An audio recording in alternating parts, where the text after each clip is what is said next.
I floated through the narrow corridors of the orbital station like a confused noodle in zero gravity, arms flailing slightly as I tried to keep hold of my toolbox without smacking anyone, or anything, in the head. The station was alive with a low hum of engines, the occasional squeak of magnetic boots, and an incessant chime that seemed designed to drive engineers like me slowly insane. Somewhere overhead, a vent released a small plume of neon blue gas, which promptly drifted past my nose and smelled faintly like burnt popcorn. I pinched my nose and muttered, "Great, alien popcorn again." I was supposed to fix a communicator console for a human diplomat who had managed to fry every device in the room by trying to broadcast a diplomatic message while juggling 3 cups of synth coffee. Naturally, I'd volunteered, mostly because I thought it would be a quiet, easy task. My optimism, as always, was premature. The console blinked angrily at me, sparks flying from a wire I didn't even know existed. I reached for my toolkit, and that's when it happened. A shadow fell over the console, and I looked up just in time to see her. She was tall, almost unnervingly graceful, with long ears that tapered elegantly, twitching slightly as she watched me fumble. Her hair floated lightly in the artificial air, and her eyes gleamed like liquid moonlight, reflecting the holographic displays around us. I froze mid-screwdriver swing, and the screwdriver clattered to the floor, drifting lazily past my foot. "You're holding that wrong," she said, her voice musical, almost teasing. "Or maybe that's just the human way of doing things." I blinked, trying to process. "Oh, hi, I'm fixing this thing." She laughed, and her long ears twitched with amusement. "Fixing? That looks more like inventing chaos." Her tone carried a lightness, a joke that cut the tension like a laser scalpel. "Do you do this often, human? 'Cause it's mesmerizing." I swallowed, trying not to let my face betray that I was thinking she might be the most fascinating person, alien or otherwise, I'd ever seen. "Well, I've been told my hands are better at flipping pancakes than repairing starship tech." I realized immediately it sounded pathetic, but she chuckled, and it was a sound that seemed to ripple across the corridor. "Pancakes," she said, tilting her head. "That's endearingly human, but perhaps we can fix this chaos together." Without waiting for an answer, she reached out, and her fingers moved like water around the console, adjusting wires, coaxing sparks to behave.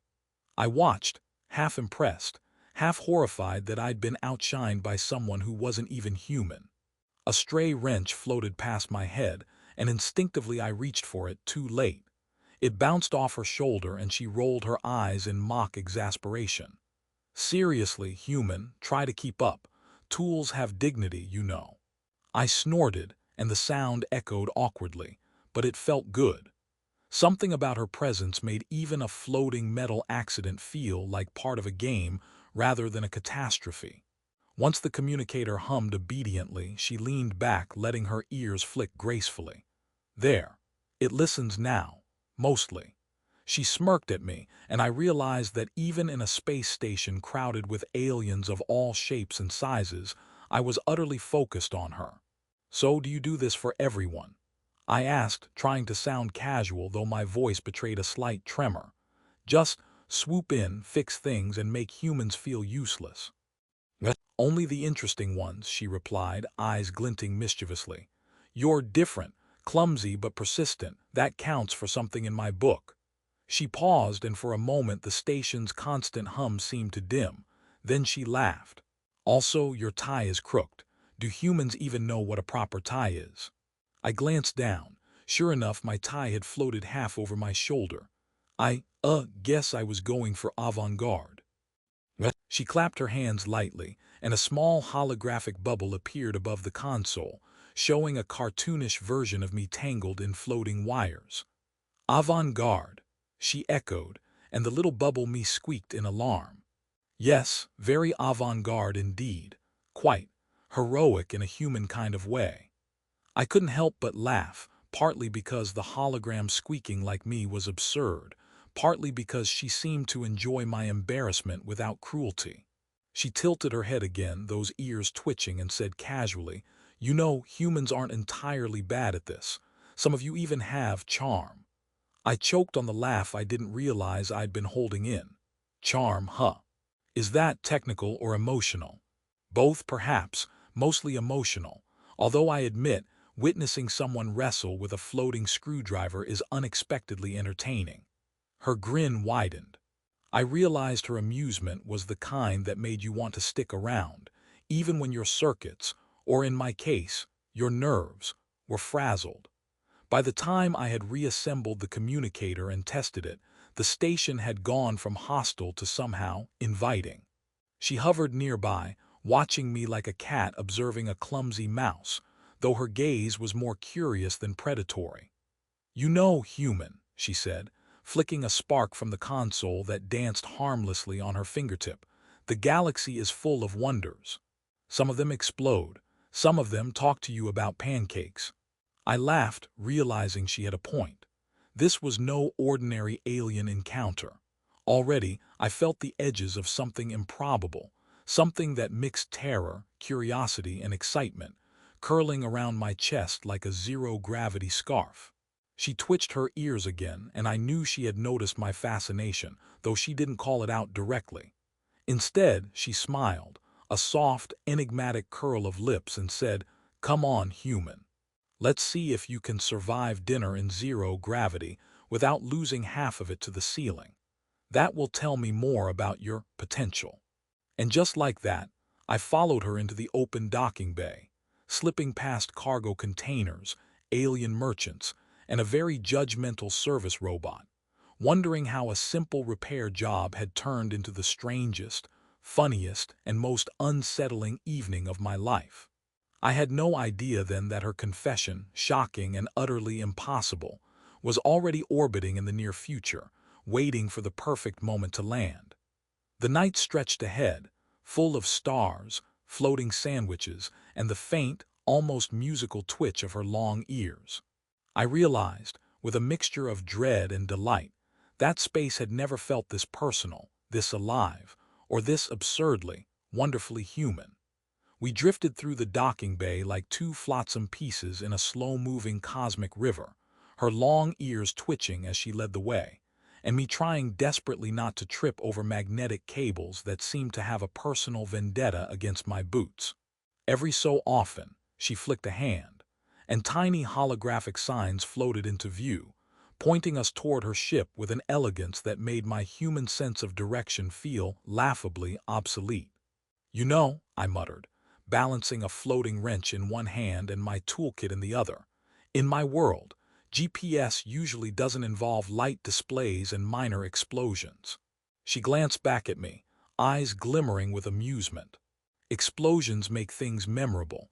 Humans are dull without a little danger." I tried to suppress a grin, but my lip quivered anyway. Dull? I was just about to admire the station architecture. She snorted, a sound like starlight breaking against metal. "Architecture, human? Really? You're trying to distract me with excuses, and yet I think it's charming." Her ship was unlike anything I had imagined. It wasn't sleek or metallic like the other starships docked nearby. Instead, it breathed. Its walls pulsated gently, as if inhaling and exhaling with some alien rhythm, and the floors were softly lit with veins of bioluminescent blue. When she opened the hatch, a rush of air carried the faint scent of something sweet, like a mix of honey and ozone. I floated inside, eyes wide, feeling like I had wandered into a living dream. "Welcome to my ship," she said, her voice playful but tinged with pride. "Do try not to break anything, or at least break it in an entertaining way." I saluted awkwardly with my floating wrench. "I solemnly swear to make the chaos memorable." She laughed, and I could see her ears twitching in that way that made her both human and impossibly alien at the same time. Once inside, she gestured to a console that hovered in midair, flickering with strange glyphs. "Let's start with a game. It's simple. You follow the lights, don't touch the red ones, and I try not to make you float into a wall." I squinted at the lights, immediately realizing that what looked simple was a telekinetic trap designed to make humans flail spectacularly. Simple, you say? I asked, already floating sideways as the first red light pulsed near my hand. She chuckled, reaching out with a hand that seemed to bend space slightly around it. The lights obeyed her motion, swerving just enough to avoid my panicked grabs. Simple is relative. For humans, this is like running a marathon on a tightrope over a volcano. Emotionally, physically, mostly emotionally. I flailed again, accidentally sending a small holographic cup of liquid coffee spinning across the room. It adhered to the ceiling, forming a perfect floating blob that slowly drifted toward a control panel. "Oh no," I groaned. "That was my last cup." She clapped her hands, creating a tiny field that gently nudged the coffee back into the cup. Perhaps humans should stick to mugs with gravity, or I could just enjoy watching you flail. It's educational. We spent the next hour in similar chaos, me bumping into floating tables, narrowly avoiding holographic projectiles that spelled cryptic messages, and her teasing me the entire time. Between fits of laughter, she told me stories of her people. Long ears, she explained, were more than ornamental. They sensed emotion in subtle ways. The twitching you see is me, reading you. Curiosity, fear, humor, admiration. Your heart broadcasts all of it, human. I swallowed, realizing I hadn't felt this exposed in years. Not to a human, not even to my closest friends. She floated closer, adjusting one of the holographic displays with an elegant flick. Humans tend to hide feelings behind gestures, words, and pancakes. You, however, are transparent, amusingly transparent. I coughed. Transparent. I try to never mind.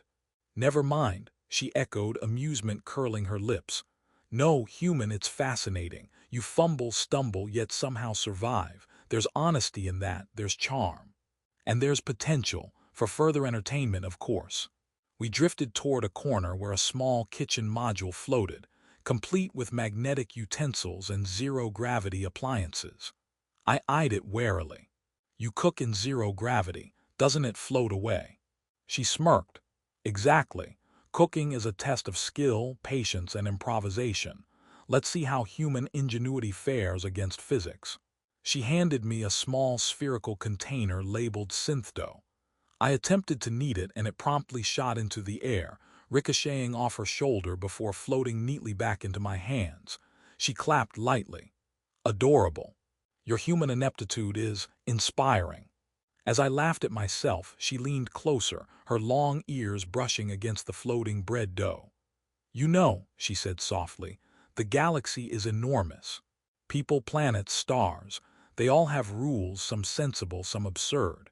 Yet here we are, two species, trying to figure out pancakes and consoles and floating dough. It's ridiculous, isn't it?" "Ridiculous?" I asked, still trying to catch stray utensils. "Absolutely, but somehow I like it." Her eyes softened, and her ears twitched with a subtle rhythm I was slowly beginning to understand. "Good.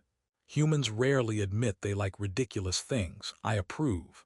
She paused, then added lightly, "Though you might get messy in the process, and that is amusing to observe."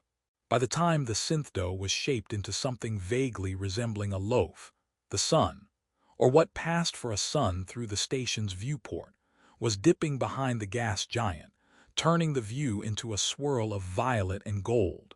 I floated there, covered in dough, laughing, and realized I wasn't just laughing at myself. I was laughing with her, caught up in a strange, orbiting bubble of humor, curiosity, and something else I couldn't quite name. She nudged a floating slice of the loaf toward me. "Taste, be honest, your reaction is data." I bit it, grimaced, then tried to hide it. She raised an eyebrow. "No, honesty, transparency, remember." I laughed, admitting defeat. "It's weirdly good. Good enough for a human," she said, eyes glinting like twin moons. "I suppose we'll see if your taste extends to other experiences." She left it vague, and I was left both intrigued and nervous, though she made it feel like the most natural thing in the world. As the station lights flickered on for the evening cycle, I realized I had never spent time like this. with someone so utterly alien, yet so relatable, so teasing, so impossibly alive. I drifted near her ship's viewport, watching stars streak past in silence, thinking that maybe, just maybe, I was standing at the start of something unpredictable, thrilling, and absurdly enjoyable. And somewhere in the back of my mind, I knew the universe had a sense of humor, and so did she. We lingered there, two silhouettes against the cosmos, laughing at small things, dodging floating utensils, and sharing glances that spoke more than words ever could. Somewhere in the not-too-distant future, a confession waited. But for now, there was dough, zero gravity, and laughter that made the vastness of space feel intimate. The day began like any other aboard the orbiting station, albeit a version of any other that involved slightly charred synth toast, rogue cleaning drones, and the lingering aroma of something that might have been alien coffee, though I wasn't entirely sure. I floated through the corridors, carrying my toolbox like a reluctant astronaut hero, half expecting the day to pass in a blur of minor mechanical catastrophes. And then I saw her. She was leaning against the viewport of her ship, ears twitching with that familiar rhythm I had come to read like a subtle code, and her eyes caught the light of the gas giant with a sparkle that made me forget how to breathe, or more accurately in zero gravity, how to keep from drifting into the wall. "Human," she said, voice light teasing, "are you ready to be utterly useless in the most charming way possible today?" I grinned, even as a rogue wrench floated past my shoulder. "Only if you promise not to laugh too hard." She did laugh, and it was one of those laughs that made the entire station seem smaller, somehow, as if all the chaos and noise had retreated to give us a private orbit of absurdity. We started with a series of minor experiments she had devised, things that made no sense to me on the surface. There were floating light orbs that mimicked my expressions, gravity fields that randomly changed direction, and a holographic chessboard where the pieces occasionally mutinied and tried to eat each other. Each time I failed spectacularly, she made a joke at my expense, and I laughed harder than I had in years. I realized then that I had been carrying a kind of tension I didn't even know was there, a human tendency to take everything too seriously. She had a way of gently dismantling that, leaving me lighter, freer. Midway through the day, she decided it was time for a taste test involving zero-gravity pancakes. I tried my best to flip one, and it spun into a perfect orbit around my head before colliding with her shoulder, sticking there like some small cosmic creature. She clapped her hands, laughter spilling out in musical waves, and tugged the pancake free with a flick of her long, elegant fingers. "Human ingenuity," she said, tilting her head, "is simultaneously awe-inspiring and catastrophically amusing." I laughed, wiping syrup off my sleeve, and thought about how absurd this all was. Two beings from entirely different worlds, floating in a kitchen that defied physics, bonding over food and floating utensils. And yet in that absurdity, I felt something entirely real.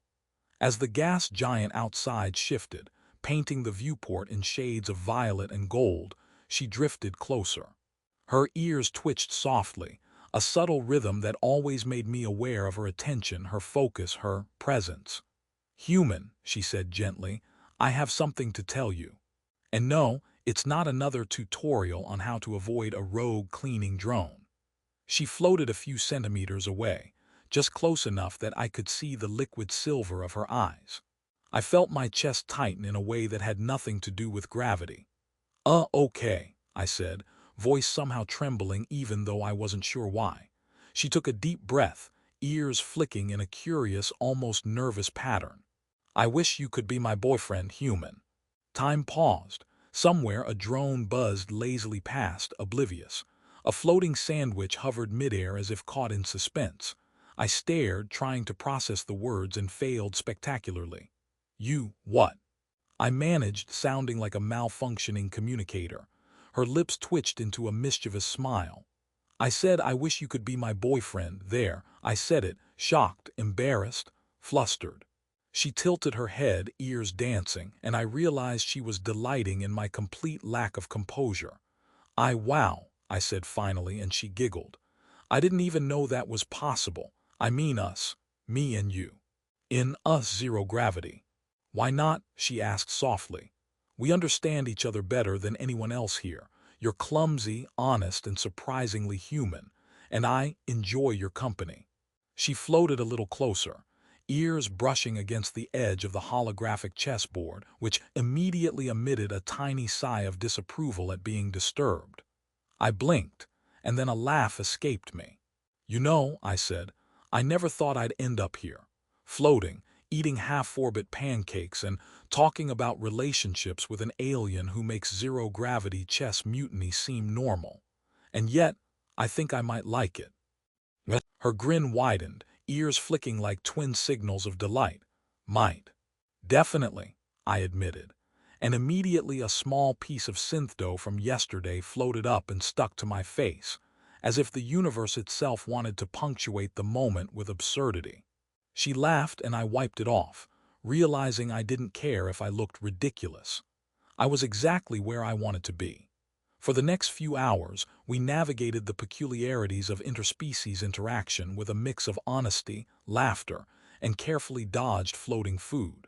She taught me a few alien gestures that conveyed affection without words, and I showed her how humans subtly communicate without telekinesis, or the ability to read micro-emotional signals through ears.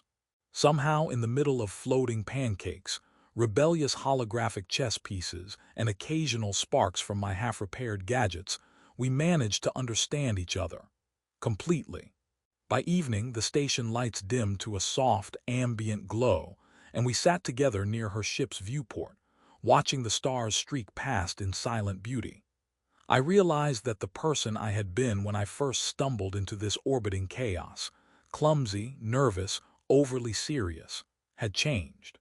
I was lighter, more open, more willing to embrace absurdity, and strangely more human than I had been in years.